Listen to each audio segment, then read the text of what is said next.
สบายดีทุกคนวันนี้ก็สิมาเว้าเรื่องคนขี้คร้านกับหน้ามือเป็นหลังมือบัดนี้ก็ได้ดีเนาะก็เดินมัดก็ขอทางทักทายสบายดีทางอนุญาตทางวัยรุ่น90เนาะเอาสากวิดีโอเพิ่นมาเนาะสบายดีเนาะทุกคนที่คนลาวที่ว่าองขี้ข้านโอ้หนอออกแถวนี้นิสัยแบบเหยียบย่ำองขี้ข้านโอ้เพิ่นเฮ็ดคนอื่นเนาะทุกคน ส่วนเพิ่นได้เฉพาะเจาะจงเฉพาะคนนิสัยเหยียบย่ำเด้อบ่ได้แม่นคนลาวทุกคนเด้อทุกคนค่อยเห็นเขาออกมาเว้าเนาะในคลิปเป็นหยังจังช่วยเหลือคนขี้คร้านว่าซั่นนะอันนี้ เป็นหยังเขาจังช่วยเจ้าก็ยังบ่ฮู้เพราะว่าเขาอยากดึงคนน่ะให้เห็นแสงสว่างว่าง่ายๆคือเพิ่นจมอยู่ในต่มในโคลนหลายปีแล้วนะเขาจะพยายามที่สุดให้คนที่บ่เคยเฮ็ดหยังกลับคืนมามีชีวิตใหม่ได้เฮ็ดหลายสิ่งหลายอย่างที่บ่เคยเฮ็ดนะทุกคนเบิ่งในจุดบวกแน่อย่าเบิ่งในมุมลบๆหลายที่ว่าเขาช่วยเหลือคนขี้คร้านนั่นค่อยว่าดีเด้อทุกคนเด้อดีเพราะว่าตะก้อนแล้วก็เฮ็ดหยังก็บ่เป็นแล้วก็ขี้คร้านแต่ตัวนี้เจ้าเห็นบ่ว่าคนขี้คร้านคนนั้นเริ่มลุกมาเฮ็ดนั่นเฮ็ดนี่เฮ็ดก๊อกๆแคกๆเริ่มดุเริ่มมันเพราะไผก็เพราะว่าบ่าวผลยก90เด้ออันนี้ก็ขอยกให้บ่าวผลเนาะสิ่งที่ดีๆเนาะยกให้บ่าวผลเนาะเพราะว่าบ่าวผลเพิ่นทำก็แม่นเพิ่นเฮ็ดคอนเทนต์จนคนอื่นได้ดีก็ขอขอบใจน้องบ่าวผลเนาะถ้าจะทำคอนเทนต์จนคนอื่นได้ดีถ้าทำแล้วให้คนอื่นล้มเหลวอันนี้บ่ได้อันนี้ทำแล้วให้คนอื่นดีขึ้นให้ชีวิตครอบครัวเขาเป็นอยู่กันดีขึ้นแต่ก่อนเมียเลี้ยงบ้านนี้เราสิเลี้ยงเมียเด้มันสิแบบนี้เด้ปีนปับจากผ่ามือเป็นหลังมือเด้ทุกคนค่อยว่าดีเด้บ่แม่นได้ที่ค่อยก็อยากหาคอนเทนต์คือเขาบ่แม่นเด้ออันนี้ค่อยว่าความจริงความรู้สึกของค่อยดีค่อยว่าถ้าผู้ใดคิดอยากด่าคิดจะด่ามาค่อยก็บ่ว่าเนาะอันนี้เนาะคือคนเฮานี่มันก็มีหลายด้านหลายมุมทุกคนแบบเงินยังมี2ด้านเนาะทุกคนเนาะค่อยคิดว่าถ้าว่าสมมุติว่าเจ้าช่วยเขาบ่ได้หรือว่าให้กำลังใจเขาบ่ได้ก็อยู่เฉยๆคือแค่ทางเทิงเด้อทุกคนเด้อบ่แม่นสิหาเว้าใส่กันไปนะมันบ่ได้เด้ทุกคนคนเฮาน่ะมันต้องรู้จักคำว่า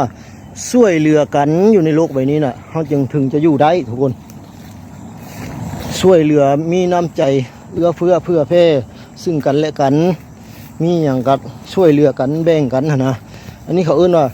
น้ำใจบ่าวผลก็ถือว่าจังซี่เด้ค่อยชมเด้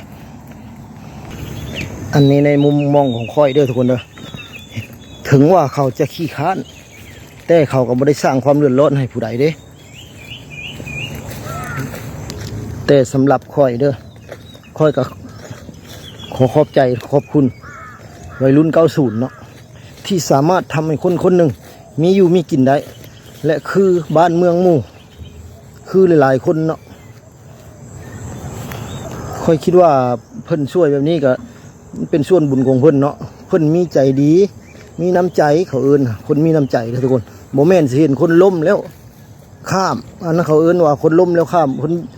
จมแล้วเหยียบซ้ำมันบ่แม่นต้องพยายามดึงเขาลุกทำทุกวิธีทางเพื่อให้เขามีอยู่มีกินรวดดึงเขาลุกได้นะจำไว้นี่แหละคือน้ำใจคนอย่าว่าเขาบาดนี้ค่อยคิดว่าหลายคนนี่บ่แม่นเว้าใส่ดอกอิจฉาคนขี้คร้านว่าง่ายๆเนาะ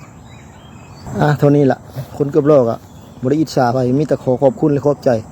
วัยรุ่นยุค90เนาะที่ช่วยเหลือชีวิตเพิ่นและครอบครัวเพิ่นให้มีอยู่มีกินได้ขอบคุณเนาะขอบใจหลายๆบ๊ายบายจุ๊บเจ้าจะไปทุกคนบางคนว่า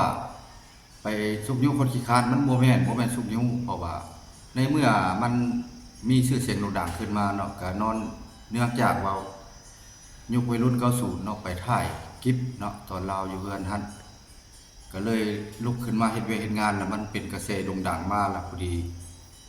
ก็มีคนหลายบริษัทที่ว่าจ้างเราไปเนาะไปเวียงจันทน์แล้วก็หลายบริษัทที่ว่าไปจ้างให้รีวิวสินค้าเพื่อว่า ให้สินค้าของตัวเองให้เฮ็ดให้สินค้าหาโด่งดังแล้วก็ในเมื่อคนสนใจแล้วให้เข้าไปซื้อสินค้ามันบ่แม่นว่าเฮาสิไปสุกยุ่งเนาะมันในเมื่อมันดังแล้วมันก็รายเสียงสังคมก็แม่นเสียงส่วนหลายก็แม่นไปทางยายขี้คร้านเนาะส่วนน้อยก็ซุมื้อนี้ก็อยากบ่จะมีแล้วผู้ออกมาเว้าก็มีประมาณ 2-3 คนที่ว่ากลุ่มบ่ดีเว้าให้เราเนาะมีคลิปให้เบิ่งอยู่ดอกท่านผู้ชมมีคลิปให้เบิ่งอยู่เอาไปเบิ่งคลิปกันเลยเนาะ มีอันน่ะ มาขี้ข้านมากินได้ผู้สาว มีผู้สาวมา ผู้สาวมายามมาขี้ข้าน แม่นเมียเขาเจ้ามาส่งเข้าไอ้ขี้คาน อ๋อเมียเขาเจ้ามาส่งเข้าไอ้ขี้ข้านนอกแอบนอกใจแอบนอกใจผัวมาส่งเข้าให้ผู้บ่าวขี้ข้านกิน แล้วว่าบ่ฮักคิวเพิ่มแล้ว แม่ล่ะมาคนเดียวนี่ แม่น เอาเจ้าคือว่าจะเอา2คนก็บ่ เอาแล้วสองคนน่ะ คนหนึงอยู่บ้านเด้ เอาบ่เจ้าคือว่าจะได้เมียเพิ่มอีก2คนน้องสาวเฮาได้แล้วเฮาได้สิบ่ได้วะ เสร็จส่งไอ้น้องมาสมัครคนเดียว บ่ได้ เอาเส้นส่วนเอ้ยมาให้หยังซะนะ เขาลอกเจ้าบ่ฮู้ว่าลอกใส่ ตาถูกมั้ย คนหล่อขนาดนี้เป็นของคุณแล้วนะ ไปได้โทรบอกเลยมาปันนี้ทันแล้วว่าเจ้าอันน่ะเมียงก็เพิ่นอยากได้2คนน้องว่าน่ะ บัดทีเอ้ยมาฮอดละปีนทำไมบ่ได้ตีนั่นนี่เอาใส่ตัวให้มาส่งเข้าซื่อๆบ่เป็นที่ว่าบ่แม่เอ้ยว่าสาบูป้าพาดงมาอย่าซาเพลงลอกใจเด้อ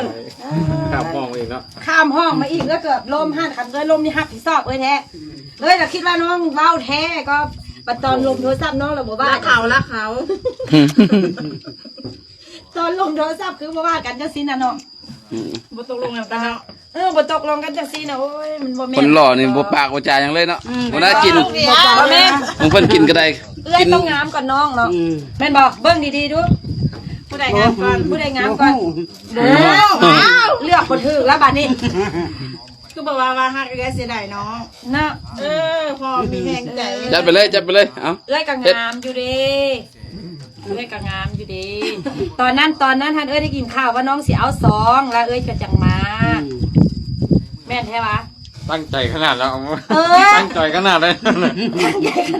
เอาเอ้ยนอนอยู่นะเอ้ยหิบลูกพืชพลาดแล้วมานะเอ้ยพอดีเห็นอยู่ในยันถ่ายเนอะกลับมาแต่ตอนนั้นทันเฮาลมกันละเด้เดี๋ยวน้องหักเป็นคนว่าเด้เนาะอยากได้2 จับคิวด่วน อยากได้2เนาะในใจอยากได้2เพิ่นว่าเนาะเอ้ยก็เลยมาบัดมาน้องสาวเพิ่นว่าสิเอาผู้เดียวเฮ็ดจังได้บัดนี้นะ บ่เราเลือกน้องเมื่อวานนี่แล้วนะเราตกลงกันแล้ว ใช่ นะ ป่ะ กินทำนี่นาที ขอคนหล่อเอ้ย ไม่ได้ดิ ขอคนหล่อ คมหน้าคมตาเกี่ยวมันมี บ่มีอารมณ์ร่วมเลยกินอย่างเดียวฮะกินข้าวเป็นอยู่ฮะ เอาข้าวให้แม่เลยแม่ โอ้ขึ้นว่าคนหล่อบ่กินก็ได้เว้ย คันเอ้ยแค่แคร์ดีแล้วน้องอย่าสู้หวังว่าน้องสิจะแสงเลยได้ หน้าตาเป็นรองเป็นพ่อ เอาบ่เดี๋ยวเขาสู้เลยเนาะบ่แม่นอันนั้นหั่นนะความเป็นเอื้อยนะประสบการณ์มันก็หลายก่อน อ่านน้ำมันก่อน แม่อาบน้ำก่อนก่อน แต่ตอนนี้จะได้อาบน้ำให้เราได้ เราเอาน้ำบ่เป็นได้ รักเขา อาบน้ำให้เราได้ มื้อแรกนี่มาตกลงกันแล้วอาบน้ำให้เราแล้วกันอยาก เป็นหยังชวนเพิ่น หลอกใจเอ้ยอีกละ บ่แล้วสามัคคีกันแล้วนอกพวงกันยังอยากได้คน เอ้ย เดี ช่วยเขาวะ ช่วยกัน สิหลอกใจเอ้ยอีกแล้วบอกว่า โอ้ขยันเด้อเป็นคนตัวนี้ สิได้พันปลาให้อ้าย นี่ อันนี้อ้าวจุดได้เลยนี่ เว้าเรื่องปุ๊บ ยุ่งหลายพวกน่ะ โอ้ยุงลายเลยจุดอันนี้ ให้มันนี่นึง เอาทุบอันนี้บ่แม่นทุบแล้วยุงตีหรือบ่ทุบ แม่นทุบระยุ่งอยู่ ทุบแล้วยุงก็เลยอันนั้นเลยก็เลย แม่นทุบระยุ่งแล้วโอ้ดีมากเลย ว่า นี่ เบิ่ง บอกแม่ ทูบสมุนไพรไล่ยุงบ่เป็นอันตรายต่อคนและสัตว์เลี้ยง ดีแล้วนะ 1ห่อมี30ก้านโอ้นี่ทุกคนโอ้ตัวใส่นี่เนาะเฮ็ดเวียกโอ้เพิ่นขยันเด้เนาะจ้างเอาไปเรื่องเงินนี่ โอ้จังไปซื้อเป็นว่าคุณเพชรน่ะ ว้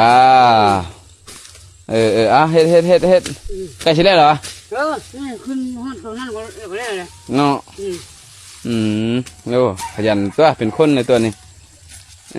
นั่นนี่เฮ็ดไปก่อน ภาพเพิ่นก็แน่ใน ไปเวียกหน่อยหนึ่ง เฮาเนาะก็คือบ่แปลงเว้าแล้วพี่น้องเนาะอันทุกอย่างมันก็บ่เสมอไป มัน วันนี้เพิ่นก็เป็นคนดีแล้วก็มีเงินใช้เนาะก็มีหลายบริษัทที่ว่านำนะจ้างเข้ามาเนาะคลิปนี้ก็ออกมาเว้าอีกเนาะอนุญาตเอาภาพเพิ่นมาเนาะหมดสุขสุคนคนอื่นหมดก็ยินดีต้อนรับที่ว่าสิ่งผลที่ได้รับมากผลมากดีเนาะได้บุญได้คุณก็แม่นวัยรุ่น90เนาะเพิ่นมีอยู่มีกินแล้วเฮ็ดให้เพิ่นลุกมามีชีวิตชีวามื่นหูมื่นตาอาปากที่ว่าความหวังที่ว่าจะไปเมืองจันทน์ก็ได้ไปแล้วไปรีวิวดินรีวิวดอดนะพี่น้องคลิปนี้ก็พอประมาณนั้นแหละเนาะพี่น้องเนาะคนเฮาบุญวาสนาบ่คือกันบางคนที่ว่าไปเฮ็ดตามเพิ่นนี่ก็สิบ่มานคือเพิ่นไปขี้ค้านก็ถือว่าบ่ได้กินแต่ว่าคือลาวบัดขี้ค้านบัดมีบุญวาสนาเนาะหลายบริษัทเดี๋ยวนี้โด่งดังแฮงเลยพี่น้องคลิปนี้ก็ไปก่อนท่านผู้ชมเนาะผิดพลาดประการใดก็ขออภัยนำเมิดทุกท่าน FC เฮาทั้งหลายหมดสุขทุกคนเนาะไปก่อนพี่น้อง